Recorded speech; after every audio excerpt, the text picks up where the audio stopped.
Glórias ao nome do Senhor. Como é bom adorar com os irmãos, sentir a presença do nosso Deus e ver que é uma igreja viva, uma igreja que adora o Deus vivo, que celebra a vida e que se preocupa com vida. Eu quero lhe convidar a abrir a sua Bíblia, a palavra do Senhor, lá no livro de 2 Timóteo, capítulo de número 3, verso de número 10. Nós vamos pensar sobre uma igreja sem paredes, que anuncia o reino de Deus de forma integral. Nós estamos já pensando sobre essa integralidade desde ontem. Pensamos sobre a vida de Dorcas, sobre a agulha e a linha, a sua profissão, como você pode ser um instrumento de Deus. Quero agradecer os irmãos que têm cuidado de mim. Estou me sentindo muito bem cuidado. Hoje acabei comendo um peixe chamado pirarucu, não é? Assado, é da região, não é, de vocês. Eu tomei ontem suco de cajá, tomei hoje suco de cajá. Eu devo tomar amanhã suco de cajá, se Deus me permitir, porque eu amo cajá. Né? E já que eu vim aqui, né, cajá estou. Então, vamos degustar tudo que é dessa terra. Tudo que for da terra, da cultura, você me fala que eu estou conhecendo, né?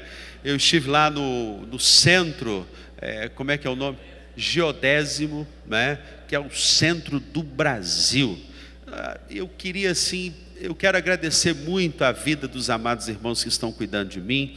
E eu sei que vocês são muito preciosos, que Deus continue abençoando. Vamos então ler a preciosa palavra de Deus, 2 Timóteo 3, verso de número 10 em diante. Tu, porém, tens seguido de perto o meu ensino, procedimento, propósito, fé, longanimidade, amor, perseverança.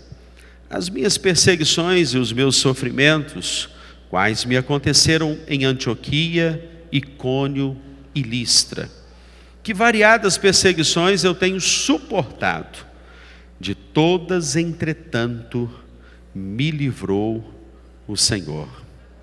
Ora, todos quantos querem viver piedosamente em Cristo Jesus, serão perseguidos. Amém? Até aí temos lido a preciosa palavra do Senhor. Pai, fala-nos nessa noite, ministre ao nosso coração. Fala-nos e seremos transformados. Nós só não lemos a Tua palavra apenas nessa noite, a Tua palavra, ela também nos lê. E quando a Tua palavra nos lê e nos identificamos com ela, somos tomados pelo poder do Teu Espírito. E é isso que queremos mesmo, Pai, nessa noite, que o Senhor venha ler os cantos mais escuros da nossa alma e lançar luz com o poder da Tua palavra. É o que oramos no nome poderoso de Jesus. Amém e amém. Paulo já está idoso, já está no final da sua vida. Seu propósito ao escrever a carta ao seu filho na fé, Timóteo, é encorajá-lo. Timóteo estava passando por uma crise muito grande. Tanto é que Paulo, ao escrever essa epístola, que é uma epístola pastoral, lhe diz: olha, Timóteo, reaviva o dom que há em ti, que foi feito por imposição de mãos. Relembra a fé que habitou na tua mãe Lóide, na tua avó Eunice, na tua mãe Eunice, na tua avó Lóide, e reaviva esse dom. Parece-me, e os comentaristas, é John Stott quem vai comentar muito bem essa porção, que Timóteo estava vivendo uma crise na fé. As perseguições, as lutas, as adversidades o desanimaram.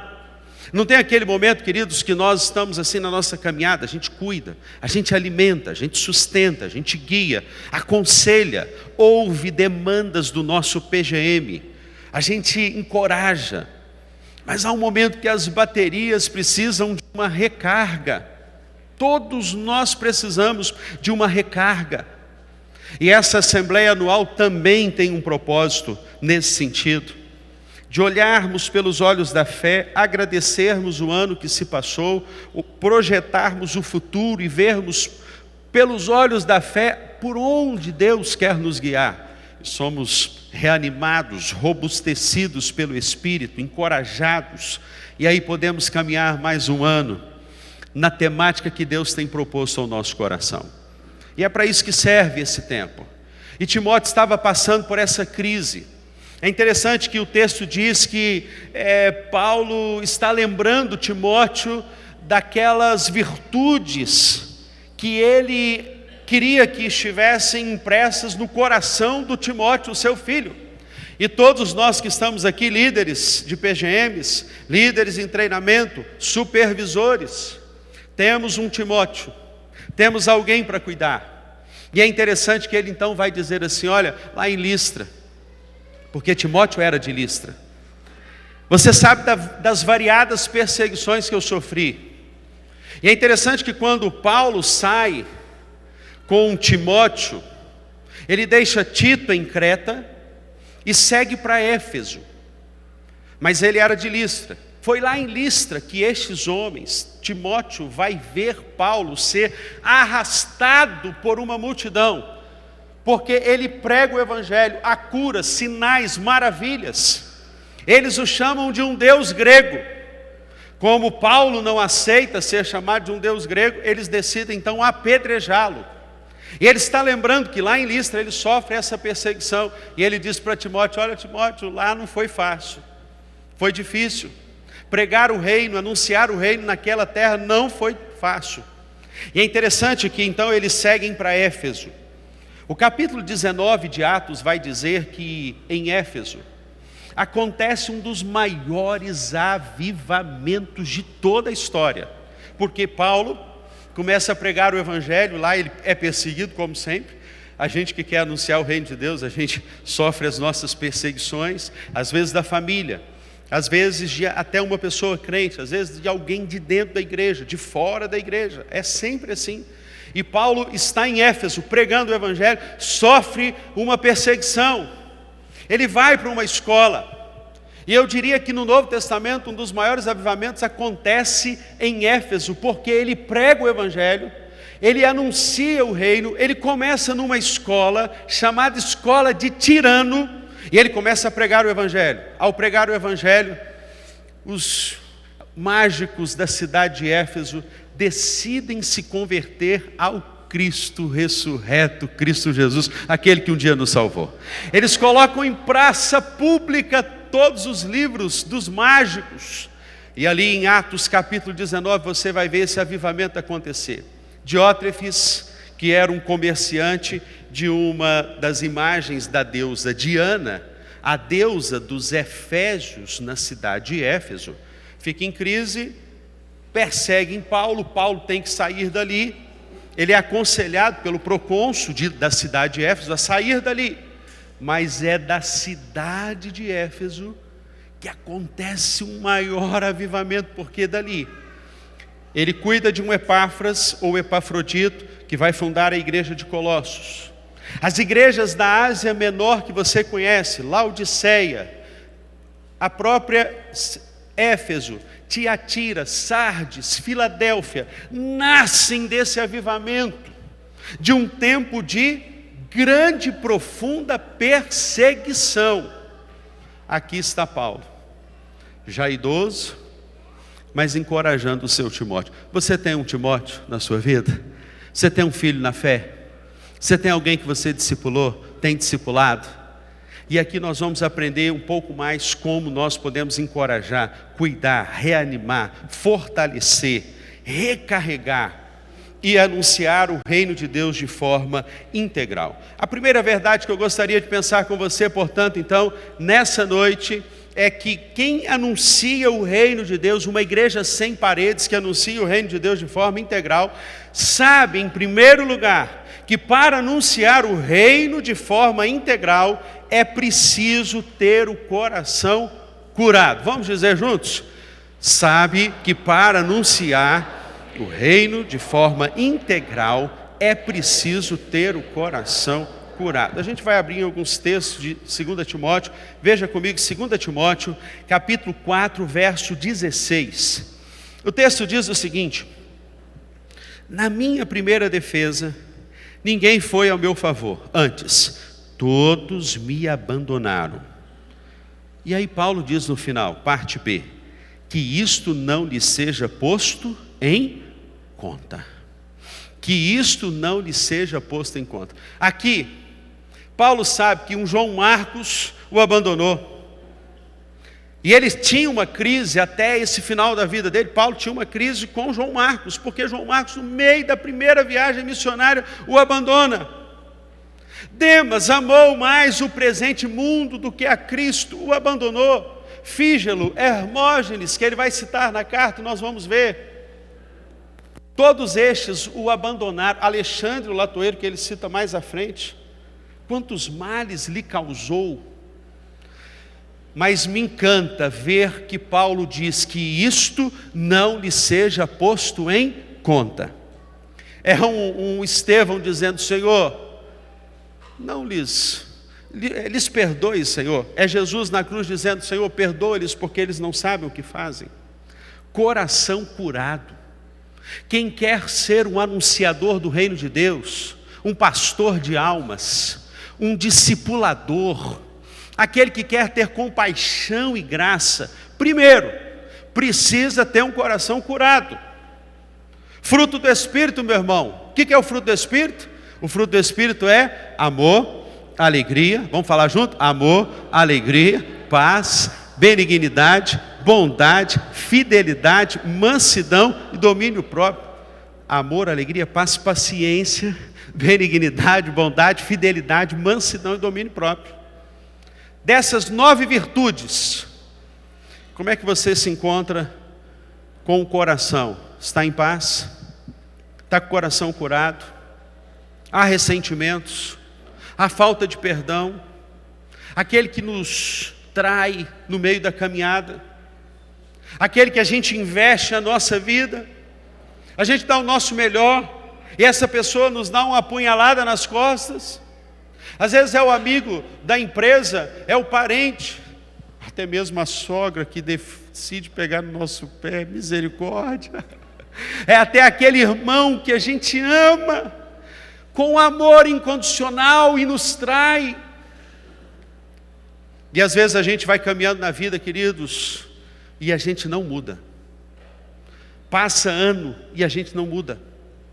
A gente passa o ano da Cibapa e a gente é o mesmo. A gente continua com cantos poerentos no nosso coração e na nossa alma.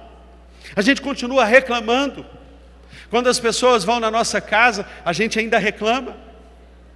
Tem que acontecer de novo esse PGM aqui em casa, porque ninguém abriu a casa dele para a gente se encontrar lá. É sempre assim, tem que ser aqui. E aí você se sente pesado e começa a fazer a obra de Deus pesado, com o peso nas costas, com a mochila pesada, achando que está fazendo algo assim, sabe, para Deus por obrigatoriedade. E a pior coisa que pode acontecer na vida de alguém, de um líder, é quando ele sente que ele está fazendo a obra de Deus por obrigatoriedade.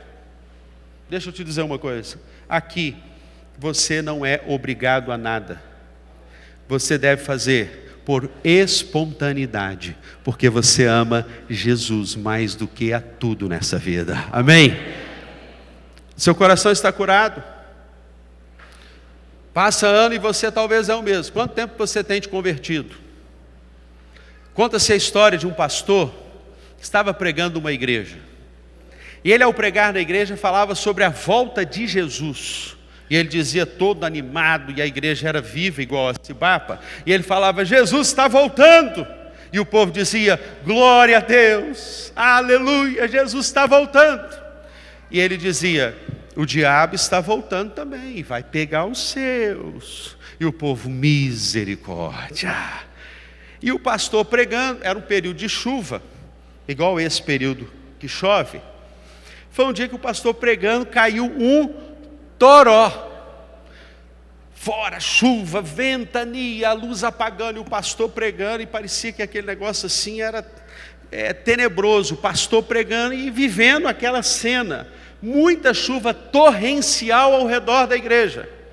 Um sujeito na cidade resolveu vestir-se de diabo, porque ia ter uma festa fantasia na cidade. E ele saiu e o pé d'água caiu. E o único lugar seco que ele achou foi a igreja. E o pastor pregando, Jesus está voltando, e o povo, aleluia. E o diabo também, misericórdia. Quando o pastor está bem pregando, falando, Jesus está voltando, e o diabo também, o rapaz entra na porta.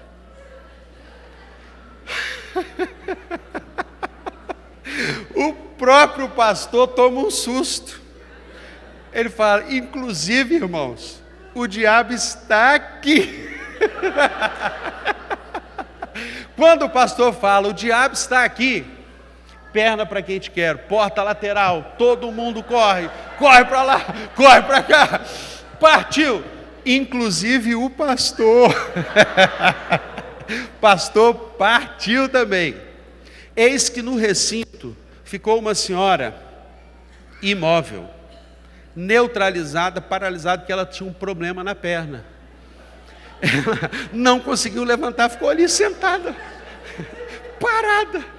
No que ela ficou paralisada, o rapaz, até ele esqueceu que ele estava vestido de diabo, e foi chegando, uai, o que está acontecendo aqui? Uai, uai, parecia que ele era mineiro, uai, uai, o que está acontecendo aqui? Foi chegando, a senhora olhou para aquele rapaz e falou assim, ô seu diabo, não faz nada comigo não. Morrendo de medo, não faz nada comigo não, tem 40 anos que eu sou dessa igreja, mas tem 40 anos que eu estou do seu lado, hein? Estamos juntos, hein? Morrendo de medo. E aí talvez você deve estar se perguntando assim, por que o pastor Marcos está contando essa história?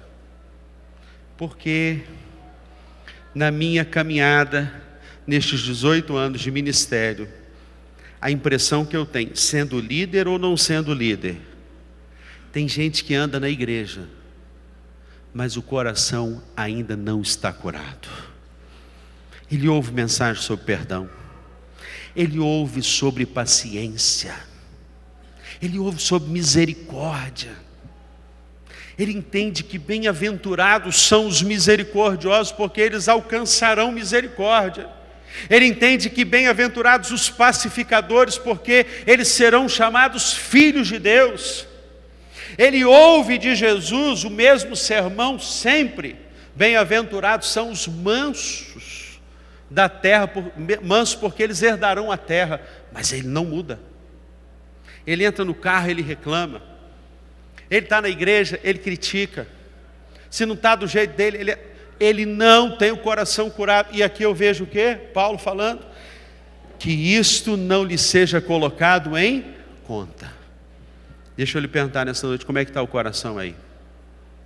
Você pode estar aqui, meu irmão, mas o Espírito Santo ainda não fez aquela obra transformadora no seu coração. Segunda verdade que nós vamos aprender sobre uma igreja sem paredes. Em segundo lugar, uma igreja sem paredes está consciente que o cumprir a missão integral não é tarefa fácil. Cumprir a missão integral não é tarefa fácil. Você quer ver uma coisa?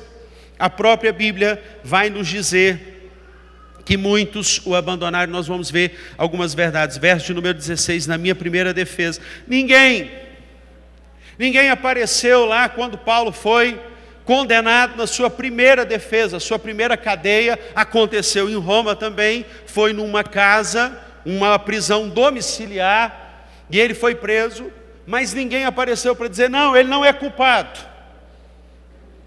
Veja comigo, queridos, quando nós olhamos o texto da palavra de Deus, capítulo de número 1, veja lá comigo, verso de número 15. Está ciente de que todos da Ásia me abandonaram, dentre eles cito Fígelo e Hermógenes. Me abandonaram. Eu fiquei sozinho. Himeneu e Fileto, capítulo de número 2, verso 17. A linguagem deles é como um câncer que corrói. Himeneu e Fileto, Fígelo, Hermógenes, capítulo de número 4. Demas, verso de número 9, capítulo 4, verso 9. Veja na sua Bíblia. Procura vir ter comigo depressa, porque Demas, tendo amado o presente século, me abandonou. Timóteo, estava falando Paulo, quem quer anunciar o reino de Deus de forma integral, deve saber que não é uma tarefa fácil. Ir atrás, correr, ter compaixão, graça, não é para qualquer um. É interessante que ele enfrenta momentos de solidão. Terceiro lugar, anunciar o reino de Deus de forma integral é às vezes ter uma visão de que você está sendo uma andorinha, e uma andorinha só não faz verão. E essa é a visão do capítulo 1, verso 15. Ah, Timóteo, ô Timóteo, Fígelo e Hermógenes me deixaram sozinhos. Agora está Paulo lá na prisão. Você sabe que a primeira prisão de Paulo, ela acontece no ano de 62. A segunda prisão acontece no ano de 67. E é Nero que usa o álibi de colocar fogo na cidade de Roma para dizer que os cristãos eram culpados, porque eles já estavam morando à parte, à margem de Roma, por causa da própria perseguição. Então ele começa a prender os cristãos. E com isso, Nero, achando que estava, nesse momento, prendendo os cristãos, que ele iria prender a palavra, pelo contrário, é Paulo dizendo, olha, a palavra, eu estou preso, mas a palavra não está presa, louvado seja o nome do Senhor, porque anunciar o reino de Deus não é tarefa fácil. Os anunciadores que saem às ruas, que vão olhar a dor, como vai dizer Filipenses no livro Igreja, por que me importar? Filipenses tem uma frase no livro que é fantástica, que um dia foi fincada assim no meu coração. Ele diz o seguinte, que hipersensibilidade no ministério é sentir a dor do outro, é comer as lágrimas uns dos outros. Hipersensibilidade, empatia, é você se colocar no lugar do outro. E muitas vezes, queridos, nós como líderes, nós fazemos o nosso trabalho, nós oramos, nós geramos frutos, nós apresentamos os frutos. Muitos vão batizar amanhã, vai ser uma festa para a glória do Senhor Jesus. Mas quantas vezes nós mesmos nos sentimos assim como Paulo, sozinhos? Solidão, não é tarefa fácil, é um momento de solidão. Mas é interessante que eu vejo aqui um Paulo que me ensina que os anunciadores do reino de Deus, que vão anunciar o reino de Deus de forma integral, em quarto lugar, precisam ter visão de futuro. Você quer ser um anunciador de forma integral? Nós precisamos ter uma visão de futuro. Veja comigo o capítulo 4, verso 13. 2 Timóteo 4, 13, a Bíblia diz, quando vieres, traze a capa que eu deixei em Troade, na casa de Carpo, bem como os livros, especialmente os pergaminhos. Paulo está preso. Paulo está dizendo, ele vai dizer mais à frente no versículo 6, quanto a mim estou sendo já oferecido por libação e o tempo da minha partida é chegado. Paulo está nas últimas. Paulo está morrendo. Sabia que dali já era o tempo final. Mas sabe o que ele me ensina? Ele tem uma visão de futuro. Você tem uma visão de futuro? Você tem alguém que você investe, que você diz assim, esse eu vou investir porque ele vai dar muito fruto no futuro. Eu vou destilar causas, eu vou destilar amor, eu vou imprimir as digitais de Cristo nele, para que ele no futuro, ele seja um grande líder. E ele pensa naquele bebezinho, naquela geração que está por vir. Ele pensa nos Timóteos que estão surgindo na nossa geração. e você como líder começa a investir. Paulo tem uma visão de futuro. Ele está preso, mas ele está falando assim: traz a capa, traz os livros. Sabe por quê que Paulo pensa em que Timóteo trouxesse os livros? Porque ele não queria deixar de escrever. Ele tinha uma visão de futuro. Ele olhava adiante, ele olhava além do seu horizonte. E quando nós olhamos para a visão integral da igreja, com a visão de compaixão, nós estamos olhando, não aquela pessoa que chega para nós toda quebrada. Nós vamos olhar no dia que nós investimos e destilamos a nossa vida, vai se tornar um grande homem de Deus para a honra e glória do Senhor Jesus. Essa mulher que ninguém dá nada por ela, uma improvável, e você começa a investir. Paulo me ensina que anunciar o reino de Deus não é tarefa fácil. Nós temos solidão, precisamos ter o coração curado, mas nós precisamos também ter uma visão de futuro. Mas eu aprendo uma quinta verdade aqui nessa noite. Quando anuncio o reino de Deus, caminho na certeza que por mais que alguns me abandonem, Deus sempre me trará ânimo. Volta um pouquinho lá em 2 Timóteo 1,16. Olha o que diz: conceda o Senhor misericórdia à casa de Onesíforo, porque muitas vezes me deu ânimo e nunca se envergonhou das minhas algemas. Está aí, irmã e irmão, se você ainda vai ter filho, está um bom nome para você colocar o nome do seu filho: Onesíforo. Gostou da ideia? Onesíforozinho, vem cá no papai, vem no vovô. Já pensou? Onesíforo. Paulo está falando que quem sai para ter compaixão e graça pode estar certo. Isso é uma certeza que eu saí lá do Rio de Janeiro para lhe dizer aqui hoje, que Deus sempre vai lhe trazer ânimo no decorrer da sua caminhada. Você pode até se sentir desanimado, prostrado, porque tem esses dias, as estações, os invernos, onde as folhas caem. Mas é nesse momento que Deus se apresenta com seus onesíforos. Deus tem onesíforos para mim e quer que eu seja um onesíforo. Onesíforo, Paulo estava triste, estava na cadeia, estava sozinho, estava solitário. Naquele tempo, as cadeias em Roma já era uma cidade de mais de 1 milhão de pessoas. E Roma tinha vários calabouços, eram cadeias, calabouços, frias, solitárias.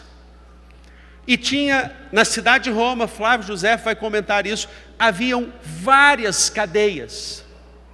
Onesíforo foi aquele que chegou e procurou Paulo. E quando Onesíforo chegou, eu fico imaginando, querido, porque a palavra que aparece no grego aqui, nessa expressão de trouxe-me ânimo, é a palavra grega anapsiro. A palavra grega anapsiro de psicologia. Alguém que exerceu encorajamento, aconselhamento, alguém que o ajudou, daí a palavra psicologia. Anapsiro.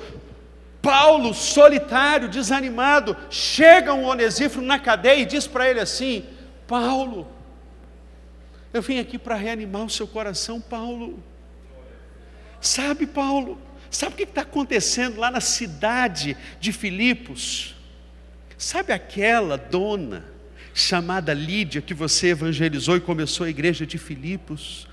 Paulo, a cidade de Filipos está sendo tomada pelo Evangelho de Cristo Jesus, Paulo. Ânimo, Paulo. Paulo, você está aqui, mas a palavra está sendo pregada. Sabe lá em Corinto, a Trifena e a Trifosa, porque tinha 2 irmãs que deram um problema, Trifena e Trifosa. Paulo, A Trifena e a Trifós estão uma bênção. Elas já não estão brigando mais. Paulo, a casa de Erasto, ele era o tesoureiro da cidade de Corinto, se tornou uma casa muito abençoadora. Paulo, a casa lá de Erasto está uma bênção, Paulo. O evangelho está sendo pregado, os soldados estão se convertendo, Paulo. Tem gente de Deus agora nas igrejas. Quanto mais Nero persegue, Paulo, mais o evangelho cresce para a honra e glória de Deus. E Paulo lá desanimado, cansado, já idoso, precisando de um Onesíforo. Onesíforo chega e diz para ele assim: grande é o Senhor e muito digno de louvor, na cidade do nosso Deus, teu santo monte, a alegria de toda a terra.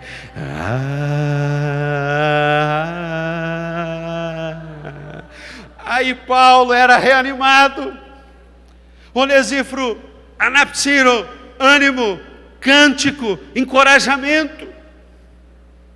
Porque quem anuncia o reino de Deus de forma integral, sabe que por mais que alguns nos abandonem, Deus sempre vai levantar os seus onesíforos. Em último lugar, se queremos anunciar o reino de Deus de forma integral, precisamos ser aqueles que traremos ânimo à vida dos outros e não desistimos. Veja o verso 17. Antes, tendo ele chegado a Roma, me procurou insistentemente até me encontrar. Sabe o que eu vim aqui te dizer nessa noite? Tem um Paulo preso. Tem alguém que está no cárcere sem alma. Tem alguém na cidade de Palmas que você conhece. Um Paulo que está aprisionado nas cadeias do inferno. Alguém nas periferias da cidade de Palmas que você não conhece, mas que Deus vai trazer a luz ao seu coração neste ano de 2019 que vai começar. Uma igreja sem paredes entende isto, que devemos ser aqueles que não vamos desistir. Onesíforo não desistiu. Ele foi numa cadeia, Paulo não estava. Ele foi na outra, centenas de cadeias. Encontrou Paulo aprisionado, trouxe-lhe ânimo. Esse ano, na nossa igreja, nós passamos por uma revolução por causa de uma criança. A igreja de Moça Bonita, a PIB de Moça Bonita, é uma igreja que tem capelas. Eu falei isso aqui ontem. Nisso que temos as nossas capelas mortuárias, servimos a comunidade de graça, velam os corpos, fazemos os cultos em memória. E num dos dias desses, uma jovem por nome Dandara, aquela jovem ali, esposa de um traficante, faleceu porque o marido dela, o próprio traficante, atirou no rosto dela. Ela estava grávida de um menino, 6 meses de gravidez. Quando pegaram o corpo de Dandara, viram que o ventre de Dandara mexia, o menino estava vivo lá dentro. Levaram o corpo para o Olivério, o Albert Einstein, próximo à igreja, o hospital. Fizeram o parto. E aquilo foi uma notícia no Rio de Janeiro, Record, RJTV, Globo, todo mundo foi na igreja para entrevistar, fiscalizar, ver essa cena. O menino nasceu. Foi feito o culto. Os nossos capelães estavam ali para socorrer aquela família enlutada. O pai foi achado, foi preso. Irmãos, o que diz o livro de Isaías no capítulo 6? No ano da morte do rei Uzias, eu vi o Senhor assentado em um alto e sublime trono. Naquele ano, esse ano de 2018 que faleceu Dandara, nasce o Abraão. E o Abraão, eu não sei te explicar por quê. Eu volto para casa, Deus começa a me acordar de madrugada. 4 horas da manhã, o que vinha à minha mente? Abraão. Um dia assim, domingo à tarde, eu tomando café com a minha esposa, virei para a Kelly e falei assim: Kelly, não sei te explicar, mas a vida desse menino, a morte da Dandara, o nascimento do Abraão mexeu demais comigo. Eu posso te dizer que o nascimento do Abraão para mim é um divisor de águas.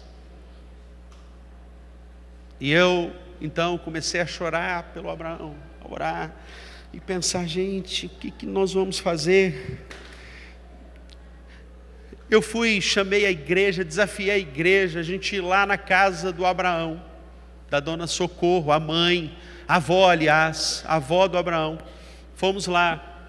A hora que eu cheguei, meus irmãos, olhei os meninos assim, 4 meninos, Abraão no colo, já tinha saído do hospital, vingou, a igreja orou, levamos a igreja a orar, a igreja jejuou, a igreja fez campanha, buscou, todos os cultos a gente orava pelo Abraão. Eu não podia entrar na UTI neonatal, mas tinha uma enfermeira da minha igreja trabalhando lá, ela me dava notícia todos os dias. E aí fomos visitar a casa da dona Socorro. Quando chegamos lá, 4 meninos. Eu olhei aquela cena e eu disse: aqui existem trevas, porque a luz não chegou. E a única forma de mudar a história dessa família é se a igreja se apresentar. Enquanto a igreja ficar lá, dentro das paredes, sentada no ar-condicionado, bonitinha, enchendo o ventre espiritual, se alimentando e não se preocupar com a dor alheia, não se colocar no lugar das mães, das prostitutas, dos traficantes, as trevas vão crescer e vão aumentar. Foi então quando Deus começou a trabalhar primeiro em mim. E eu comecei a orar e levar a igreja a pensar que, se nós queremos mudar a próxima geração, a gente precisa começar a investir na vida dessas crianças. A morte de uma mãe, o nascimento milagroso de um filho. Para você ver, tamanhas são as trevas que essas pessoas vivem, que eu fui visitar, voltei uma segunda vez, e aí a dona Socorro, ela decidiu e disse assim: está vendo aquela foto lá, tem uma menina segurando, é a minha filha, está com um pirulito, já segurando o Abraão, porque esse dia foi o dia que a dona Socorro falou assim: eu tenho que levar o Abraão, é na PIB de Moça Bonita.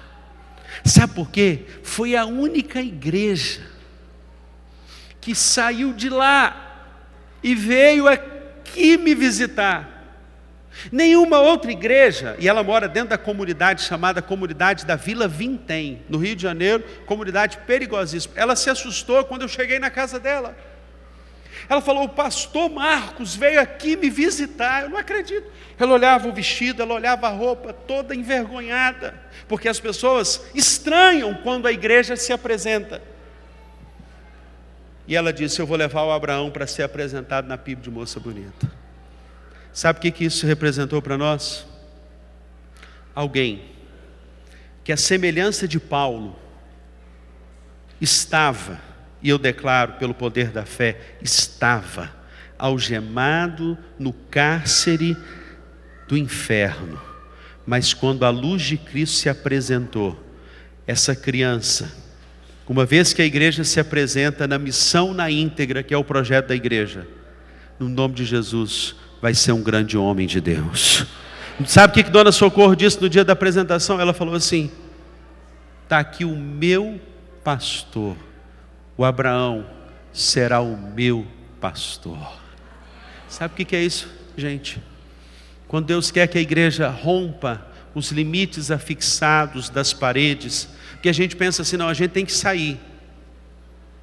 Mas quando a gente pensa em paredes, as pessoas que estão lá também têm resistência de entrar por causa de paredes espirituais, bloqueios e resistências, muralhas, que a própria sociedade desigual cria.